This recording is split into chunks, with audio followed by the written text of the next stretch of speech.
Okay, that's interesting. From Norway, we have Italy, Norway, Canada. Where are you from? I am from Egypt. From Egypt. Very okay. This is what I was expecting. Professor and Mrs. Professor from Egypt. Thank you for coming for the lecture. Thank you. And you're from? Egypt. Wow, I'm honored that you're here. I'm from France. From France. Okay, from France. Yeah. I'm from UK, but I'm originally from Lebanon. From UK, but originally from Lebanon. That's interesting. Very interesting. Who else? I'm from Congo, DRC. Congo. Wow, it's getting more and more exotic. Well, else, where are you from? Germany? India. Okay, we have Indian representative. Where are you from?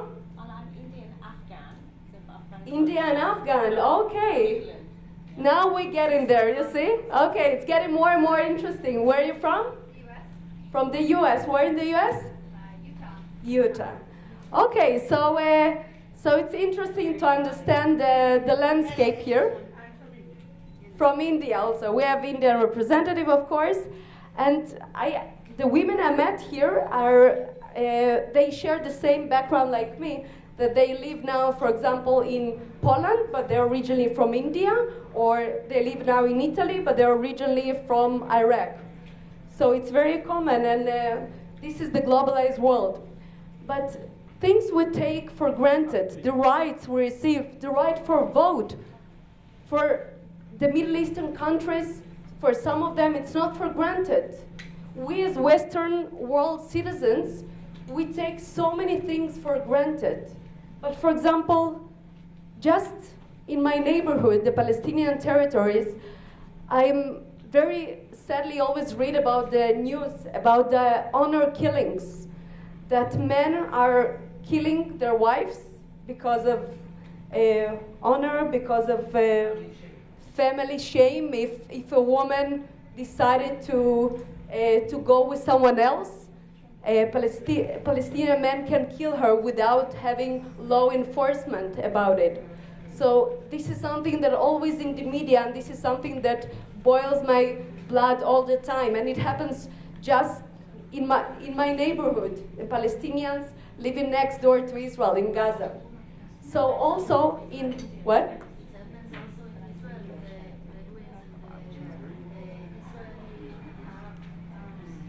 The Israeli Arabs and the Bedouins. Thank you, it's a good point. There's also a big issue that now rising. Also Iraq. Iraq is known for domestic violence. This is something that so far is not enforced by law. Men can hit women, and it's okay. Women have no right to come to a legal system and to speak out against it. Yes? All over the world. Violence is a common thing. Why you are focusing only on the Middle East? And the Middle East is not more than other countries. I can assure you. You're right, but other countries, like Western countries, they have law enforcement. Yes. Women have a supportive system that they can come, speak out their voice, and they can receive a support from the government, from. That is a global campaign against gender-based violence. in my countries, in your countries, it's everywhere. That's why we Okay. come together around a global campaign. So we need not to focus on this is a worse this than in my country, for example. But this may be Of course, it can happen in all the things I'm saying, of course, it's generalized. And this is topics that are being highlighted in the media, they're being highlighted in the government policies. Yes? I just want to say that I think it's important to just allow her to speak and share. Thank you for this. I will leave. No, I think it's important to allow her to have a voice and to speak and share what we're here to listen to. And then at Yes, the end- at thank the you end so of much. the- What's your name? Leanne. At the end, Leanne. There's going to be a Q&A and then... Exactly. I have many things to share. Of course, it's my opinion. Some background, I used to work for the Israeli government. I'm a former spokesperson at the Israeli Knesset, at the Israeli parliament. I used to work also for several years. I lived in Madrid, in Washington, D.C., working as a public diplomacy officer on behalf of the country. I was also at the INSS, the Institute for National Security Studies. This is the main think tank in Israel that provides all the research about national security challenges for Israel. And now I have my own company, Your Stage, that I'm teaching governmental employees courses about political communications, public policy, and now this is my time to transfer my experience and knowledge to the employees of the government. So what I want to say that of course what I mentioned here, it's generalization. It's not considered to everyone, and this is the main highlights of the countries. There are many issues to cover, but women's rights in Israel versus the Middle East is such a broad, big topic that if we start to having discussion about each one of the points, we could have a whole conference about it. Maybe we should have a conference just about this topic. So I want to talk also about, to mention Saudi Arabia. Have you known that Saudi Arabia women received the right to vote only in 2015? Only a year ago, Saudi Arabia women had the chance to raise their voice and to vote at the parliamentary elections. And this is, of course, something that most of the Western world countries, we as women, would take it for granted, the right to vote, the right that we can say our choice, who we want to lead our government, who we want to represent us. So this is something new for them. Also, Kuwait.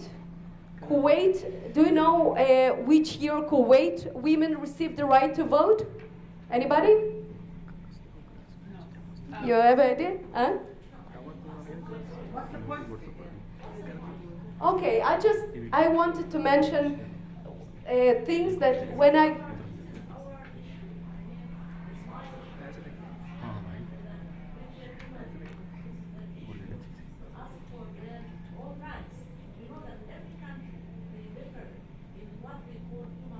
Of course. Maybe we have, we have some limitations. Maybe in the Western countries as well, we have our own limitations.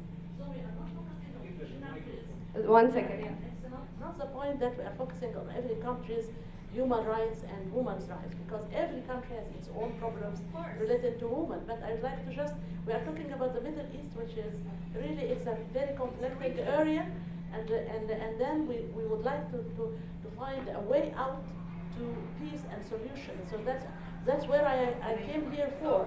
I came here for that, with this kind of hope that we are not going to we are not just exposing the limitations of each country, because by doing that we are not going to solve anything. We know that we are suffering as women. All the suppressions of femininity, it's something that goes on and on from the very beginning of the history, since the patriarchal aspects of forming society came in. So, and we are still, because Ayman, when he was talking about what's going on in the Middle East, it's going on also in the state. Look at the Trump now with his coming and has votes. This is very dangerous. We are not speaking about this area and that area. We'd like to just collect our energy to find a solution. And then I would like just to understand why is this leading us for. Okay, we have a limited time. We'd like to Okay, thank you. I just... Excuse me, we are here, we have to be respectful of everybody's time here. We are here to hear you, and when the time comes for Q&A, we should all stand up and ask. Because I'm sorry, I came from Canada, I want to listen to everybody and show respect. I don't have time now. Is it your presentation or my presentation? Exactly, I choose what to highlight in my presentation. I choose what to highlight. Okay, I'm just started. Give me a chance. Maybe I'm gonna talk about it. Okay. Middle East is a big bomb, so the bomb is bumping and there's nothing to do. Oh, okay, okay. I'm getting there. No problem. I just wanted, because I think this is many issues that bother me when I read about it in the media. This is what boils my blood. This is what pains me as a citizen of the world in the Middle East. Yes, and it pains me. I just want to highlight my pains and to share it with you. And okay. Excuse me, it is a women economic forum. We are women and we want to discuss about women problems. We're gonna open it for discussion. I want actually, I know it's a very controversial issue. I know for me to choose this issue is not an easy talk like. Okay, okay. Okay. Thank you. So I want to mention there is a point where I'm going. So we know Kuwait received the rights to vote 2005. Syria received recently seats in the parliament. The things that bother me the most in Syria to read about ISIS raping women, ISIS enslaving women to sexual slavery. I read this and I think it's the ancient time that we read in the Bible, in the history, how people treated, how men treated women. This is something that when I read, it's outrageous. I can't believe that just right there around the corner in my neighborhood, these things are happening. I feel blessed that I live now in Israel. I immigrated when I was 7 years old in 1990. We as women still have limitations in Israel. We still have gender gap. We still have a glass ceiling in the parliament. I used to work in the Israeli parliament. I see how women are struggling to move from a position of advisors to move to a position of policymakers. Men are always there to push their heads. But still, we have 28% of women representing us in the parliament. They are there and they can represent our voice. We had a prime minister, Golda Meir. She was the fourth prime minister of Israel, and the third woman in the world who served the first time as prime minister. There's so many things that I feel blessed of, but yet I feel there, when I read in newspaper, when I see the media, when I learn about it, I feel I want to do something about it with the resource that we have to do a humanitarian aid, to supply humanitarian to countries, third world countries, or the Middle East. Unfortunately, Israel doesn't have the access to it. We don't have the access to directly to support as the Israeli military. We as women, we try to find way how to collaborate, how to minimize the gaps between us. But I had some ideas, I have solutions, but I want first to hear your ideas and you know about these issues. One second. I want to share with you, sorry, I come from Israel, and I want to light the hope here, okay? Those who come, and I do believe that there is a hope. 2 years ago, you know, in Israel, every 2 years there is an operation, there is a small war, there is a thing like this, and as a citizen, as women, we are fed up of it. 2 years ago, there was an operation of 50 days in between Gaza and Israel, and we as women, we feel we are fed up. And we know that in the world, women create peace.